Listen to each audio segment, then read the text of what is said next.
হয়তো আমাকে কারো মনে নেই, আমি যে ছিলাম এই গ্রামেতে।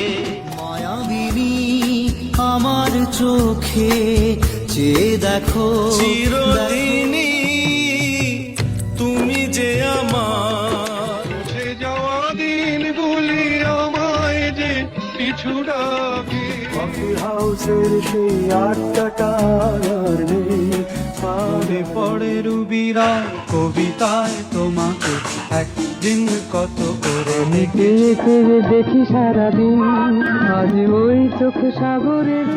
এসেছিলে পরশু, কাল কেন আসো? লাল শাড়ি লাল টিপ শ্রীমতী যে যায়, যেতে যেতে বারে বারে পিছনে তাকায়। বন্ধু বিনে প্রাণ বাসে না, আমি রব না গৃহে। আহা কি আনন্দ আকাশে বাতাসে।